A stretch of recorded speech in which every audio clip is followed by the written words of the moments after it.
My father struck me in front of our entire extended family when I refused to move to the basement so my pregnant sister and her unemployed husband could have my room. They didn't know I've been paying the mortgage and all utilities for years.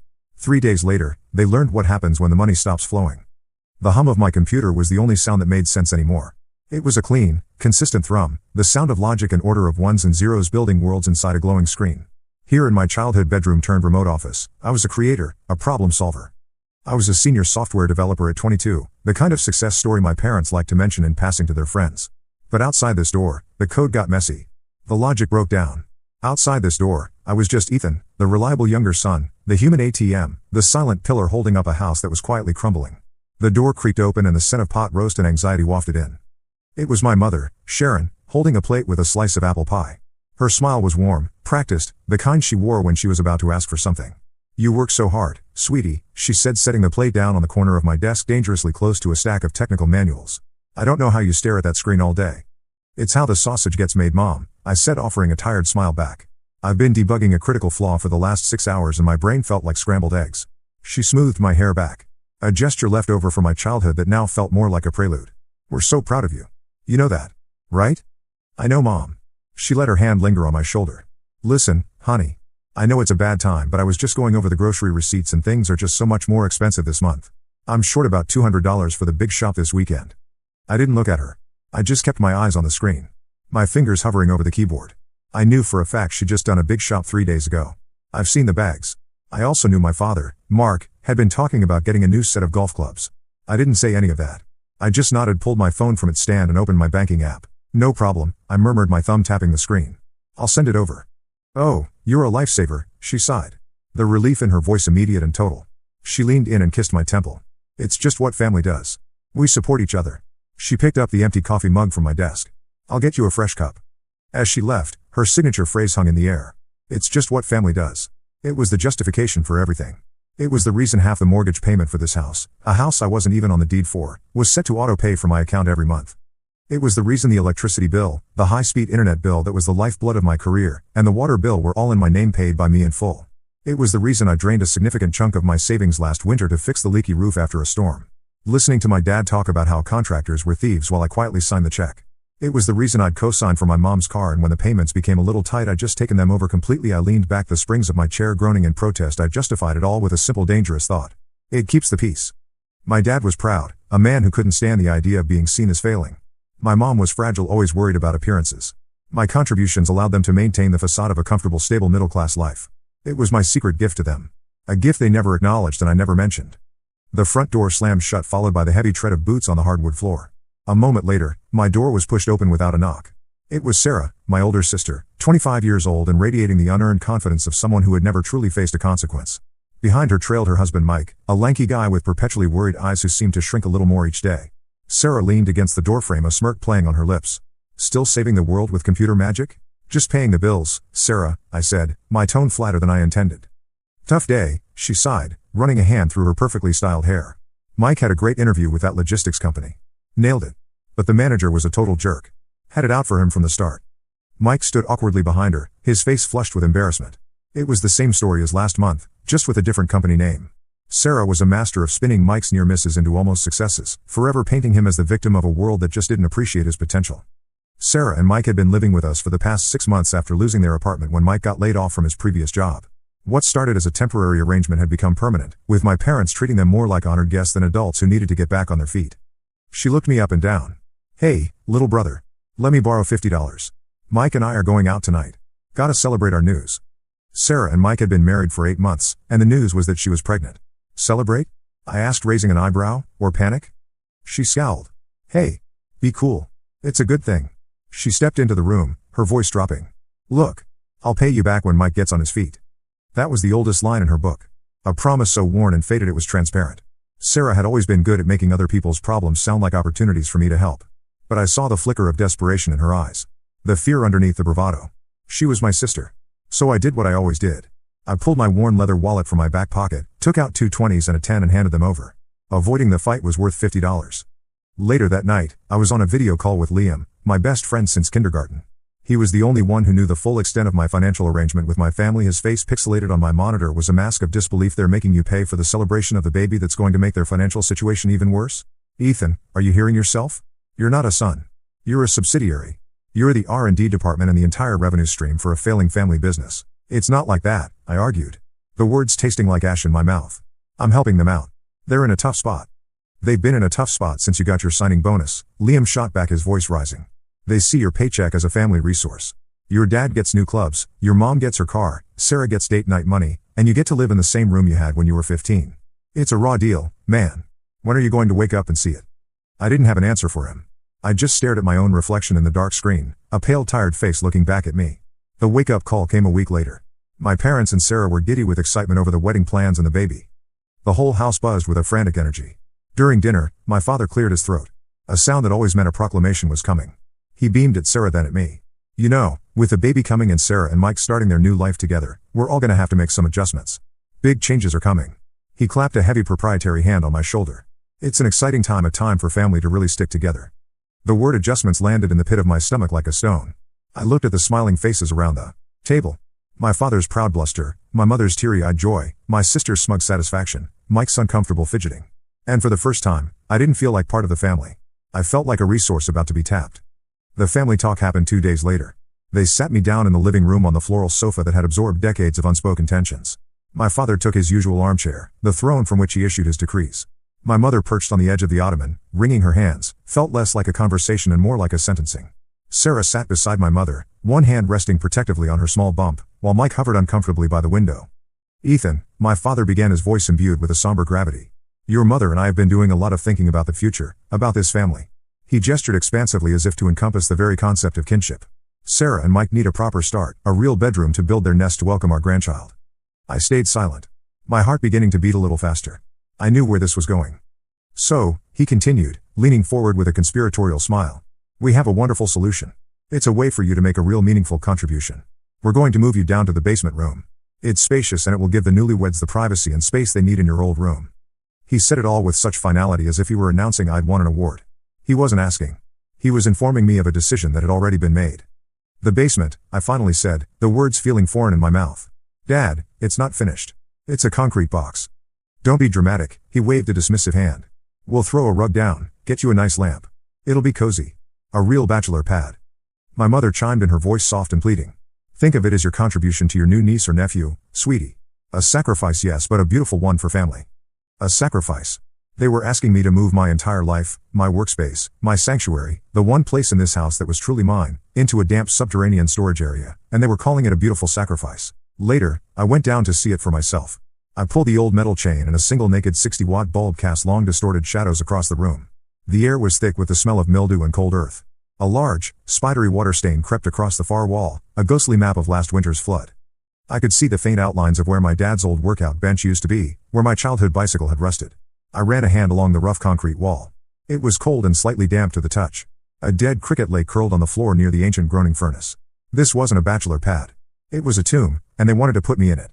The next day I tried to reason with them again. I approached them in the kitchen while my mom was making coffee. Look, I started trying to keep my voice even and logical. I understand you want to help Sarah. I want to help her too, but I can't work in the basement. My job requires a stable, secure, dry environment for thousands of dollars of computer equipment. I have multiple monitors, servers. I need the dedicated electrical circuits and the hardwired Ethernet connection in my room. The Wi-Fi doesn't even reach the basement. My father, reading the sports page at the table, didn't even look up. You'll figure it out. You're the smart one. This isn't about being smart, Dad. It's about logistics.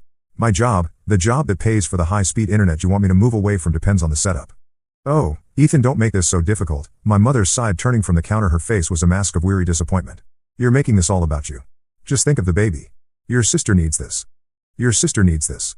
The 4 words that had governed my entire life. Sarah needed a new bike, so mine got handed down. Sarah needed tutoring, so my allowance was cut to pay for it. Sarah needed, and Ethan provided. Only this time what she needed was my dignity. That evening, I overheard Sarah and Mike talking in the hallway. I was heading to the kitchen for a glass of water and froze when I heard their hushed voices. I don't know, Sarah, Mike was saying, his voice unusually hesitant. It feels kind of wrong. This is his room, you know? He works in there. Babe, be realistic. Sarah's voice was sharp, pragmatic. We need the space. We're having a baby. What are we supposed to do, live in the basement? He's a single guy, he can manage. He's smart. He'll figure it out. Don't be soft about this. We need to think about our family now. He was quiet for a moment. Yeah, you're right. Hearing it from her so stark and unapologetic solidified something in me. I wasn't family to them. I was an obstacle, a resource to be utilized. And my sister, the person who should have been my ally, was treating me like an inconvenience while my brother-in-law, despite his reservations, was too weak to stand up for me when it mattered. The next day, my phone buzzed. It was my Aunt Carol, my dad's younger sister. She was the black sheep of the family, the one who'd moved out of state and valued honesty over appearances. I heard the news, she said, her voice dry. Your father called to tell me about Sarah's baby and the wonderful new living arrangements. I just sighed. Yeah. Ethan, she said, and her tone softened. I'm just going to say this once, you have always been a good boy, a good son, a good brother, but sometimes being too good lets people forget your worth. They start to see your kindness not as a gift but as an expectation. Don't let them erase you. Her words landed like a depth charge, sending ripples through years of conditioned compliance. Don't let them erase you. It was exactly what they were trying to do. Erase my needs, my space, my contributions until all that was left was my function. That evening, the email invitation arrived for the annual Miller family reunion and barbecue. My dad cornered me by the stairs. Hey champ, he said, slapping my back a little too hard.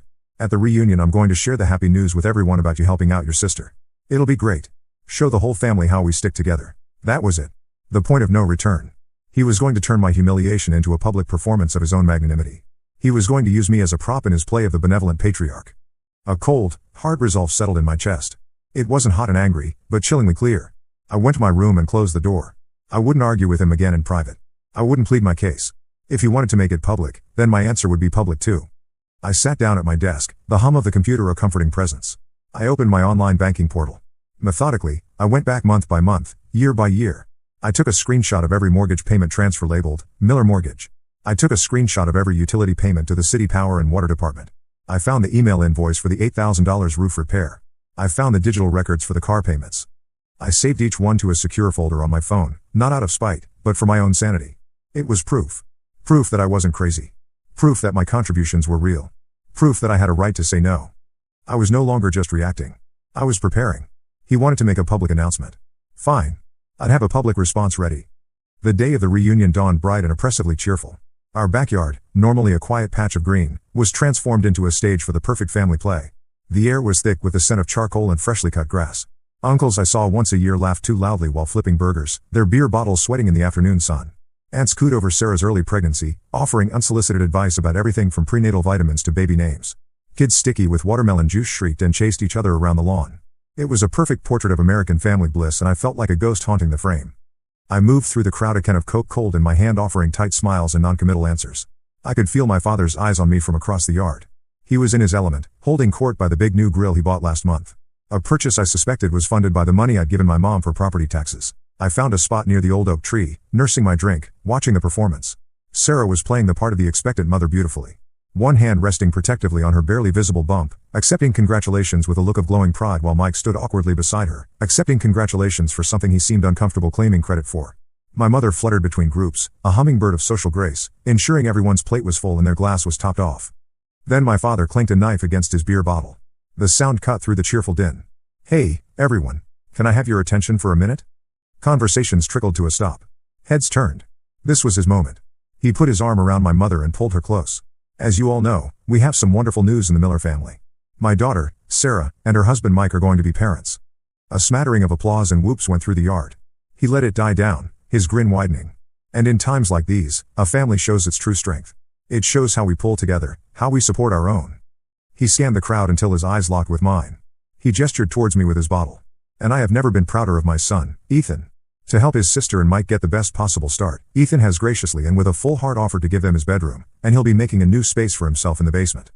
He looked at me, a king expecting a bow from a loyal subject. That's the kind of man he is. That's the kind of family we are. Let's hear it for Ethan. A few people started to clap, looks of admiration on their faces. Sarah was beaming. My mother was dabbing her eyes. A strange calm washed over me. The background noise of the party faded into a dull roar. Felt like I was watching a movie of my own life. I took a slow breath. Actually, Dad, I said. My voice wasn't loud, but it was clear and steady, and it carried across the suddenly silent yard. I'm afraid there's been a misunderstanding. The clapping faltered and stopped. Every eye was on me now. My father's smile froze on his face. I won't be giving up my room, I finished, my gaze locked on his. The silence that followed was heavy, absolute. The only sound was the sizzle of burgers on the grill. My father's face, which had been beaming with pride, slowly began to darken, the color rising from his neck. What did you just say? He asked, his voice low and dangerous. Sarah took a step forward, her face a mask of disbelief. Ethan, what is your problem? We talked about this. It's just for a little while. My problem, Sarah, I said, turning to her, is that my room is also my office. It's the office where I do the job that pays for. I never got to finish the sentence. My father moved faster than I'd seen him move in years. He closed the distance between us in 3 long strides. Before I could even process it, his arm swung back. The crack of his open palm against my cheek was sharp and ugly like a branch snapping. The impact sent a shockwave through my jaw. My head whipped to the side. A collective gasp went through the crowd. For a heartbeat, the world was just the stinging heat on my face and a high-pitched ringing in my ears. I tasted the faint coppery tang of blood where my teeth had cut the inside of my cheek. My chest tightened as if someone had wrapped barbed wire around my lungs. I slowly turned my head back to face him. His chest was heaving. His eyes wild with a fury I'd never seen directed at me before. My mother let out a strangled sob. I touched my cheek. It was already starting to swell. I looked at my father, at the man who had just struck his son in front of 30 relatives for refusing to be rendered homeless in his own home. You hit me, I whispered the words barely audible, then a little louder, my voice shaking with a cold clear rage I didn't know I possessed. You hit me for a room. I took a step back, putting a little space between us. I looked past him at my mother's horrified face, at Sarah's shocked and suddenly guilty expression, at Mike who looked like he wanted to disappear entirely, at the stunned faces of my aunts and uncles. Let's talk about what I've paid for, I said, and my voice was strong now. I pulled out my phone. My hands were trembling, but my purpose was firm. I held it up. This family sticks together. This family supports its own. For the last 2 years, I have paid half of the mortgage on this house. Every single month, I swipe the screen. I pay for the electricity that is currently cooking those burgers. I pay for the high-speed internet everyone uses. When the roof was leaking last winter, it wasn't the insurance company that paid the $8,000 bill. It was me. I looked at my mother. The car you drove here today? I make the payments on that too. I lowered the phone, my voice dropping but losing none of its intensity. This room isn't a gift you can give away. It's the one thing in this entire house I haven't paid for yet. So don't you ever talk to me about sacrifice. The silence was absolute. My father stood frozen. His face a mottled canvas of red and white. His rage collapsed into stunned disbelief. My mother was openly weeping now, her hand over her mouth. Sarah looked like she was going to be sick. She wouldn't meet my eyes. Mike stood behind her, his face pale with shock and what looked like dawning understanding. Aunt Carol was the first to move. She walked straight to my side and put a hand on my arm. Come on, Ethan, she said softly. Let's go. I nodded, my eyes never leaving my father's. I let her guide me away. As I walked past my family, past the wreckage of the perfect picture they had tried to paint, I didn't feel triumph. I felt a vast hollow emptiness. Ethan, wait, my mother cried, her voice cracking. I didn't stop. I walked through the side gate, got into my car and shut the door. The sound of it closing was the most definitive sound I had ever heard. I turned the key, and as I pulled away from the curb, I saw my father standing on the lawn, a broken statue in the middle of his ruined party. The night was spent in a sterile, anonymous hotel room. The air conditioning was too cold. The sheets were too stiff, but it was quiet. For the first time in years, the only needs I had to consider were my own. I didn't answer the frantic barrage of calls and texts. Instead, I sat on the edge of the bed, the glow of my laptop illuminating my face, and I began to systematically dismantle the scaffold I had built around my family. It wasn't an act of rage. It was an act of consequence as calm and logical as debugging a line of code. I logged into my bank account, the automatic mortgage transfer to my father's account, cancelled. I logged into the city utility portal, the electricity, the water, the internet, all services I paid for were scheduled for disconnection due to non-payment. Effective immediately. The account for my mother's car payment. I changed the password and removed the autopay. Each click was a quiet snip, severing a wire of dependency. When I was done, I blocked all their numbers and powered off my phone. I needed silence. 3 days later, I drove back to the house. Liam came with me. A silent, steady presence I was deeply grateful for. I just needed to get my computer, my work equipment, and some clothes. The rest they could keep. The house was unnervingly quiet as we pulled up. No lights were on. Even though it was a gloomy, overcast afternoon, it looked vacant. My key still worked in the lock. We stepped inside into a dim, heavy silence. The air was stale and cool.